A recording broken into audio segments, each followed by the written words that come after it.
네, 함께 우리 하나님 말씀 나누도록 하겠습니다.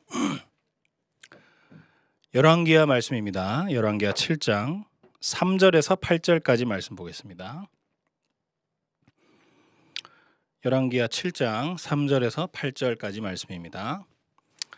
제가 한번 받들어 읽겠습니다. 성문어기에 나병 환자 4사람이 있더니 그 친구에게 서로 말하되 우리가 어찌하여 여기 앉아서 죽기를 기다리랴. 만일 우리가 성읍으로 가자고 말한다면 성읍에 굶주림이 있으니 우리가 거기서 죽을 것이요 만일 우리가 여기서 머무르면 역시 우리가 죽을 것이라. 그런즉 우리가 가서 아람 군대에게 항복하자. 그들이 우리를 살려두면 살 것이요 우리를 죽이면 죽을 것이라 하고 아람 진으로 가려 하여 해질 무렵에 일어나 아람 진영 끝에 이르러서 본즉 그곳에 한 사람도 없으니 이는 주께서 아람 군대로 병거 소리와 말 소리와 큰 군대 소리를 듣게 하셨으므로 아람 사람이 서로 말하기를 이스라엘 왕이 우리를 치려하여 헷사람의 왕들과 애굽 왕들에게 값을 주고 그들을 우리에게 오게 하였다 하고 해질 무렵에 일어나서 도망하되 그 장막과 말과 나귀를 버리고 진영을 그대로 두고 목숨을 위하여 도망하였습니다. 그 나병 환자들이 진영 끝에 이르자 한 장막에 들어가서 먹고 마시고 거기서 음과 금과 의복을 가지고 가서 감추고 다시 와서 다른 장막에 들어가 거기서도 가서 감추니라. 아멘.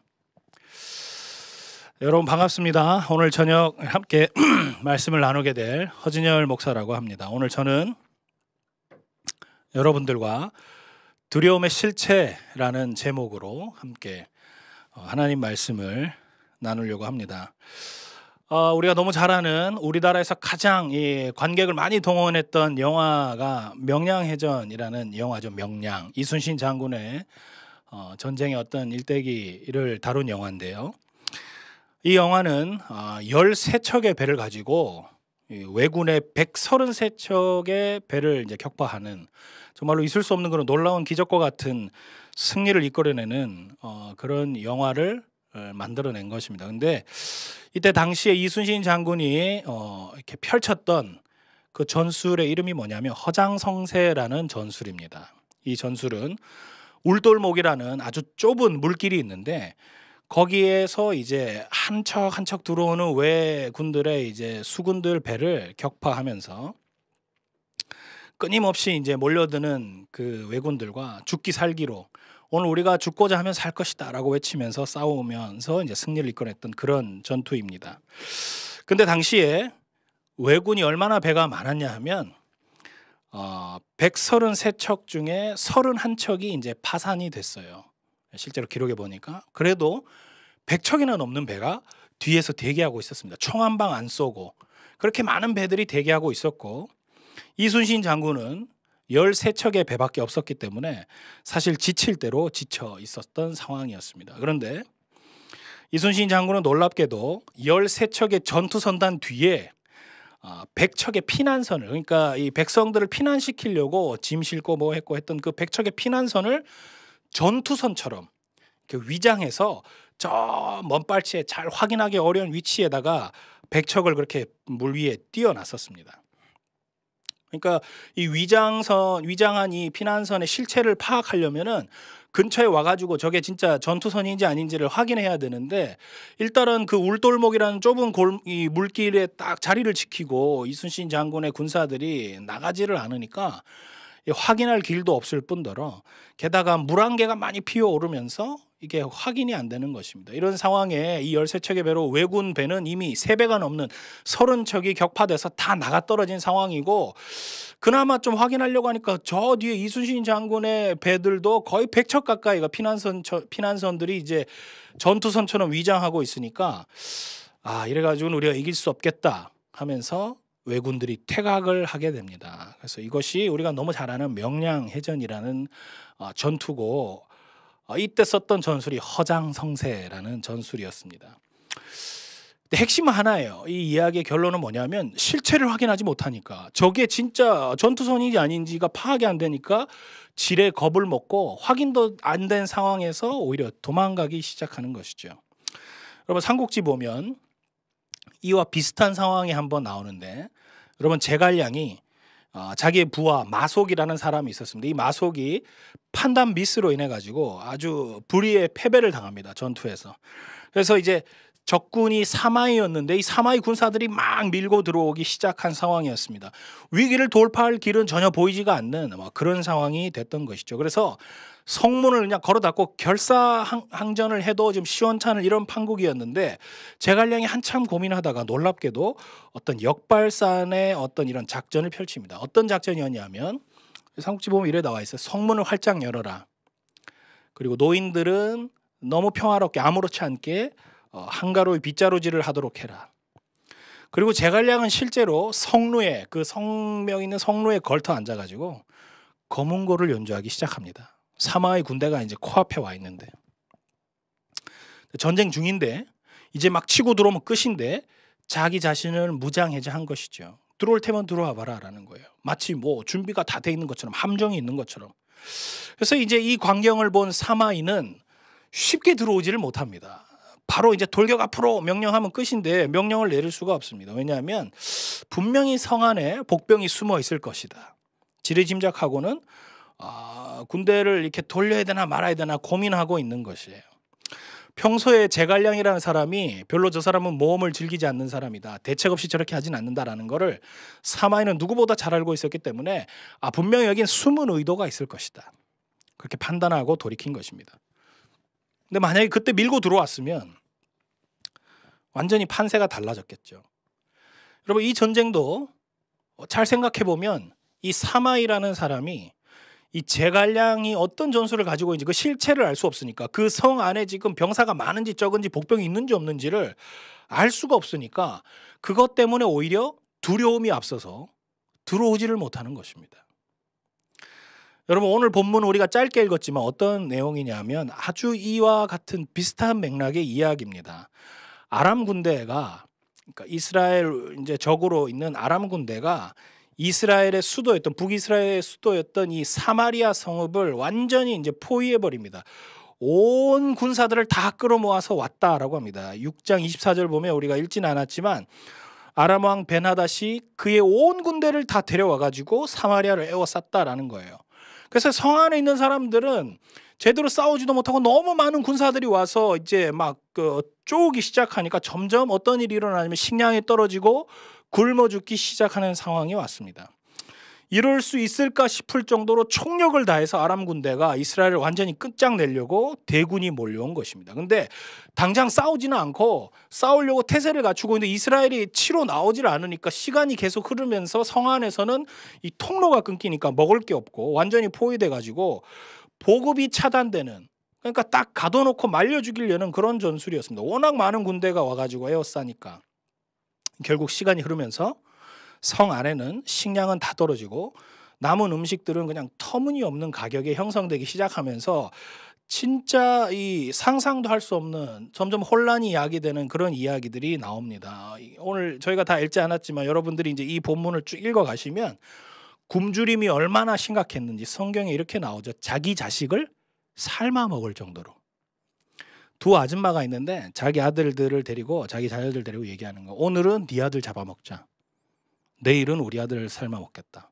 엄마들이 사실 이렇게 얘기할 정도라면 거의 뭐 정신이 나간 것이죠. 그 정도로 너무 이해하기 어려운 현실이고 굶주림이 얼마나 심각했는가, 얼마나 많은 사람들이 죽어나가는가, 오히려 인간성이나 모성애를 저버릴 정도로 얼마나 처참한 상황이었는가를 잘 보여주는 대목입니다. 근데 제가 이 본문을 읽으면서 저는 문득 이런 생각이 드는 거예요. 내가 왕이었으면 굶어 죽으나 싸워 죽으나 그냥 매 한 가지라면 한 번은 내가 군사들 데리고 나가서 용기 있게 한 번이라도 싸워볼 텐데 이 바깥 상황을 그냥 전해 듣기만 해가지고는 알 수가 없는데 뭐 수색대라도 보내든지 정찰대라도 보내든지 해가지고 좀 상황을 파악해보고 아람 군대가 어느 정도 위세인지 병력은 어느 정도인지 진짜 우리가 싸워서 그냥 다 죽을 수밖에 없는 상황인지 아니면 항복을 해서 뭐 좀 우리 식구들이라도 살려달라고 한다든지 뭐 이래야 되는데 왕이 짓눌려가지고 문제를 풀 방법조차 생각도 못하고 그냥 포기하고 낙담하고 다 굶주림에 죽어가는 상황인 것입니다. 여러분 앞에 있는 이런 여러 가지 예들을 제가 쭉 들어줬는데 결국 우리가 이 뭐 제갈량의 전쟁이라든지 왜군 이순신 장군을 들어오지 못했던 제일 중요한 이 방법, 이 문제를 해결해야 될 가장 중요한 핵심 포인트는 뭐냐면 두려움이에요. 두려움. 이 두려움을 어떻게 제거하는가? 실체가 보이지 않는 이 두려움, 확인할 길도 없는 이 두려움, 이걸 어떻게 제거하는가라는 것이죠. 근데 이 실제로 이 문제를 풀려면 이 두려움을 뛰어넘고 용기를 가지고 이렇게 나가야 되는데, 오늘 본문에는 아주 특별한, 실제로 이런 마음을 가지고 이 문제의 두려움을 초월해서 접근해서 나가는 4명의 사람이 나옵니다. 그 사람들이 누구냐면 성경에서는 나병 환자라고 나오죠. 7장 3절에서 4절인데요. 다시 한번 우리가 한번 띄워주실 수 있으면 3절 4절 한번 띄워주시면 좋습니다. 성문 어귀에 나병 환자 4사람이 있더니 그 친구에게 서로 말하되, 야, 우리가 어찌하여 여기 앉아서 죽기를 기다리랴. 만일 우리가 성읍으로 가자고 말한다면 성읍에는 굶주림이 있으니까 굶어 죽을 것이고, 만일 우리가 여기서 머무르면 역시 우리가 죽을 것이다. 그런즉 우리가 가서 아람 군대에게 항복하자. 그들이 우리를 살려두면 살 것이요 우리를 죽이면 죽을 것이라.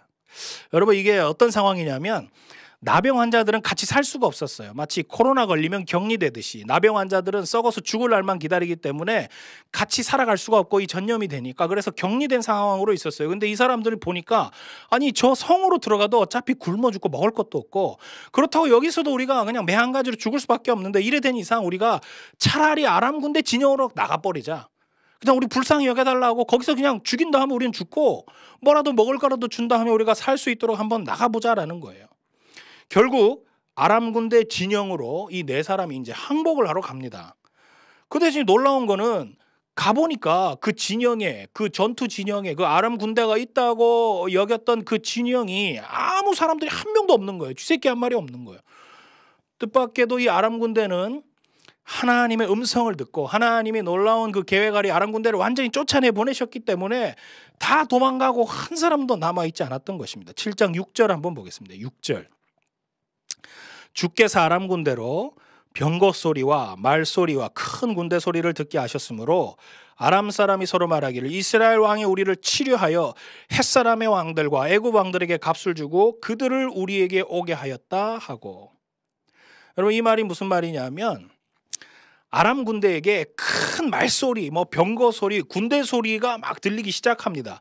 눈으로 보지는 못했는데, 실체를 확인하지는 못했는데, 그러면서 이제 이 아람 왕이 뭐라고 얘기하냐면, 아람 사람들이 이스라엘이 우리를 치려고 연합군들과 함께 막 들어오고 있다라는 거예요. 이 소리가 그냥 이스라엘 민족 수가 아니라는 거예요. 엄청 많은 군대가 우리를 죽이려고 돈을 줘가지고 용병을 사가지고 연합군들이 이제 우리에게 들어온다라는 거예요.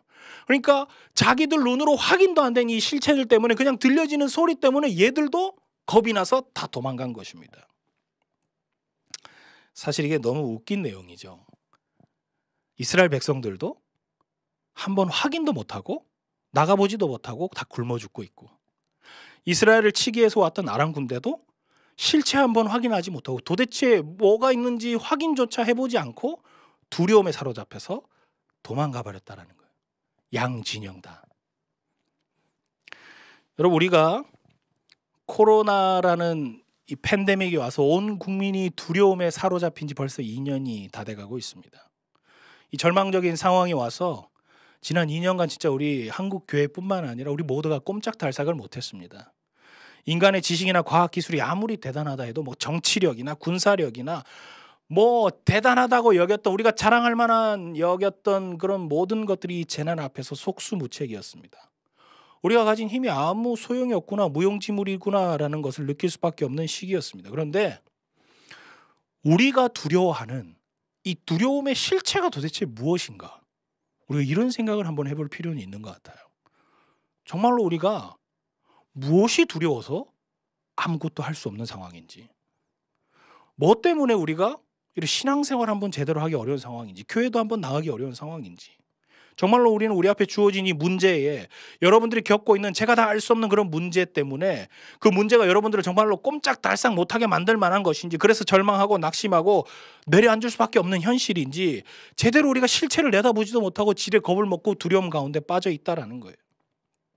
근데 여러분, 실제로 우리가 겪는 두려움은 아무 문제도 안 되는 두려움이라는 것입니다.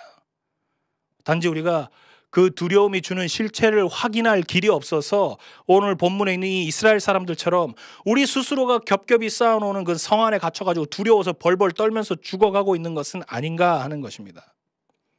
여러분 성경에서는 두려워하지 말라라는 말을 너무 많이 합니다. 왜 그리 많이 나오겠습니까?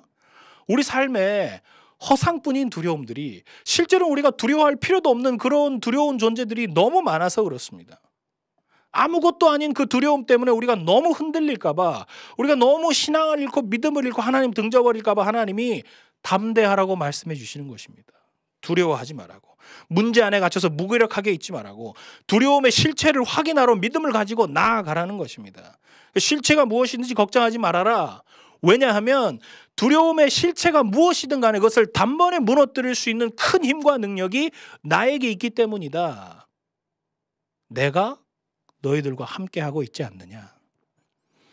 여러분, 우리를 두렵게 하는 그 실체보다도 훨씬 더 크고 두려우신 그 하나님이 우리 곁에 함께하고 계시는 전능하신 하나님이신 줄을 믿습니다.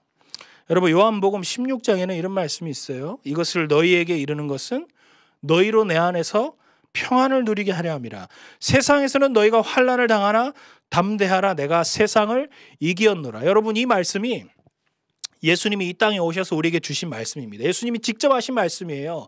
내가 이것을 너희에게 이르는 것은, 이 땅에 와서 내가 너희들에게 이 말을 하는 것은 이유가 있다. 그것은 뭐냐면 내 안에서 너희들이 좀 평안을 누렸으면 좋겠다라는 거예요. 세상에서는 분명히 너희가 환난을 당한다. 예수님이 뭐라고 말씀하시냐면 너희는 어려움을 당한다, 환난을 당한다, 절망 가운데 있을 수 있다라는 거예요. 없다라는 말 하지 않으십니다. 그러나 담대해라. 내가 세상을 다 이겼다라는 거예요. 우리가 결론을 아는 것이죠. 여러분, 아주 간단하게 제가 예를 들어보면 우리가 축구를 하는데 우리나라하고 일본이 축구를 합니다. 한일전을 합니다. 얼마나 이기고 싶겠어요. 아슬아슬하고 뭐 일본이 막 기술을 쓰고 막 슈팅을 날려가지고 뭐 골이 들어갈 것 같고 그 순간만큼 우리가 얼마나 조마조마하게 아이고 저 들어가면 어떡하나 하고 막 난리겠죠. 근데 결국은 우리가 이겼어요. 연장 가서 우리가 손흥민이 골 넣고 뭐 이겼다고 칩시다. 승리한 걸 우리가 다 알아요. 제가 나중에 이 게임을 볼 때는 막 조마조마하고 막 걱정되고 난리지만 집에서 샤워 다 하고 이제 누워가지고 침대에서 하이라이트 영상을 보는데 제가 두렵겠어요? 결과를 다 아는데 제가 두렵겠습니까? 하나도 안 두렵죠. 마음에 여유가 있죠. 쟤들이 뭐 기술을 쓰든 좋은 찬스가 오든 뭐가 두렵겠어요. 내가 이긴 걸 뻔히 아는데, 안 들어갈 걸 뻔히 아는데. 여러분, 주님이 우리에게 하신 말씀이 이와 같은 말씀인 것이죠. 내가 세상을 다 이겼다라는 거예요. 너희가 겪을 만한 환난이나 고난을 내가 다 이겼다라는 거예요. 그러니까 담대하라는 거예요. 걱정하지 말라는 거예요. 그것이 우리에게 주는, 주님이 주시는 놀라운 평안인 것입니다. 사랑하는 여러분, 진짜 우리가 두려워해야 할 것은 지금의 우리를 두렵게 만드는 어떤 상황이나 현실이 아니라 세상에서 가장 두려우신 하나님이라는 이 존재를 무시하면서 하나님이 계시지 않는 것처럼 우리가 믿음 없는 사람처럼 그런 모습으로 살아가는 것이 우리가 가장 두려워해야 할 모습인 것입니다. 여러분, 하나님이 어떠한 분이십니까? 여러분, 하나님은 이성을 초월하고 감각을 초월하는 분이시죠. 없는 것도 있게 하시는 분이시죠. 우리 하나님은 죽은 자도 살리시는 분이십니다. 그런 하나님이심을 믿으시기 바랍니다. 이 사실을 굳건히 믿을 때 하나님께서 저와 여러분의 삶에 놀라운 일을 행하실 줄 믿습니다. 두려움을 단번에 무너뜨리게 하실 줄 믿습니다. 하나님은 오늘 이 말씀을 통해서 우리에게 질문하십니다. 너희들의 이성이나 너희들의 생각이나 너희의 판단을 믿고 따르고 행동할 것인지, 아니면 내가 너희에게 준 이 말씀, 이 능력의 말씀, 이 선포된 이 말씀을 믿고 따를 것인지, 환난 가운데서 두려워하지 마라, 담대해라, 내가 세상을 이겼다 말씀하신 이 말씀을 믿음으로 붙들 것인지 주님이 물으시는 것입니다. 여러분, 성경은 우리에게 말하기를 믿음이 없이는 하나님을 기쁘시게 할 수 없다라고 얘기합니다. 우리의 믿음 없음을 돌아보면서 다시 한번 하나님을 향한 이 굳건한 믿음을 우리 마음 안에 바르게 세우고 두려움을 제거하고 두려움의 실체가 무엇인지 내다보고 하나님 붙들며 나아가는 저와 여러분 될 수 있길 축복합니다. 말씀을 마무리하려고 합니다. 코로나 시대를 살아가는 지금 우리의 모습이 어쩌면 오늘 이 이스라엘 백성들, 포위된 이스라엘 백성들의 어떤 이 모습들과 비슷한 모습은 아닌가 돌이켜보게 됩니다. 무기력하고 할 수 있는 것은 없는 것 같고, 여러분 생각해 보세요. 재정적인 문제는 점점 커지고 취업도 안 되고 진로 문제도 있고 사업 문제도 있고 여러 가지 가정의 문제, 자녀의 문제는 계속 늘어만 가는데 돌파할 방법이나 길은 보이질 않고 그 자리 계속 머물면서 절망 가운데 삶을 반복하면서 살아가고 있는 분 계시지 않습니까? 이제 우리가 어떻게 살아가면 좋겠습니까? 오늘 나병 환자의 모습을 보십시오. 이 사람들이 어떤 결정을 했던 간에 한 가지 우리가 붙잡아야 할 것이 있습니다. 그건 뭐냐면 나병 환자들은 희망을 선택했어요. 소망을 가졌습니다. 다 안 된다고 포기하고 주저앉아 있는데 소망 한 가닥 희망을 갖고 야, 우리 아람 진영으로 가보자라는 것입니다. 신락 같은 희망이었지만 죽음을 각오하고 우리가 희망을 선택하고 소망 가운데 결단하면서 나가니까 살게 되는 것입니다. 저는 나병 환자들이 지녔던 이 모습이 우리가 지녀야 할 모습이라고 생각합니다. 담대함을 가지고 나아가십시오. 문제 가운데로 나아가십시오. 우리를 에워싸고 있는 그 문제 가운데로 담대히 나아가십시오. 그럴 때 하나님이 그 문제의 벽들을 허무시고 우리에게 길을 내시고 우리에게 구원의 은혜를 베푸실 줄을 믿습니다. 두려움의 실체를 넘어서 확실한 승리를 주시겠다고 약속하신 그 하나님을 믿음으로 바라보는 그 말씀을 믿음으로 굳게 붙드는 저와 여러분 될 수 있기를 소망합니다. 믿음은 그 두려움의 실체를 확인하는 거예요. 실체를 확인하면서 맞서 싸우는 그 용기가 있다면 그것이 믿음인 것이고 실체를 확인할 힘이 없어서 주저앉으면 그것은 두려움이 되는 것입니다. 여러분, 사단은 계속해서 우리를 속입니다. 마치 제갈량이 속였던 것처럼 이순신 장군이 뒤에 있는 그 피난선들이 마치 전투선인 것처럼 끊임없이 우리를 속이는 것입니다. 온갖 거짓과 허상으로 결국 우리를 속이는 것이죠. 우리는 그 속임에 속아서 두려워하는 것입니다. 그런데 중요한 건 결국 우리가 두려워하는 이유는 하나님을 두려워하지 않기 때문입니다. 우리가 전능하신 하나님을 신뢰한다면, 우리가 전능하신 하나님을 믿는다라면 문제보다 크신 하나님을 두려워하는 삶을 살게 될 것입니다. 저는 하나님을 두려워하기 때문에 세상은 전혀 두려워하지 않고 사람들도 전혀 두려워하지 않고 심지어 사단도 두려워하지 않고 우리에게 찾아오는 수많은 문제들을 두려워하지 않고 담대하게 믿음으로 살아가는 여러분 될 수 있기를 축복합니다. 그래서 이 팬데믹 시대에 하늘의 평안으로 담대함으로 하나님 주시는 놀라운 은혜를 날마다 맛보며 살아가는 저와 여러분의 삶이 되기를 진심으로 축복합니다. 기도하겠습니다. 하나님 아버지, 이사야서 말씀을 통해서 하나님 우리에게 두려워하지 말라라고 말씀하십니다. 내가 너와 함께함이니라 말씀하십니다. 내가 너의 하나님이 됨이니라. 내가 너를 굳세게 하고 참으로 너를 도와주리라 약속하신 하나님이십니다. 주님, 우리가 이 말씀을 붙듭니다. 우리의 이성과 우리의 판단은 내려놓고 하나님 말씀을 믿음으로 바라보며 따르게 하여 주옵소서. 그래서 두려움의 실체를 넘어서 승리의 근원이 되시는 하나님을 바라고 붙들며 살아가는 지혜로운 우리 모든 번개탄 시청하는 모든 성도님들 다 될 수 있도록 은혜를 더하여 주옵소서. 문제 안에 갇혀서 무기력하게 살지 않게 하시고 두려움의 실체를 뛰어넘는 믿음으로 하나님의 역사를 내 삶 가운데 써내려가는 그러한 사람들로 살게 하여 주옵소서. 예수님의 이름으로 기도합니다. 아멘.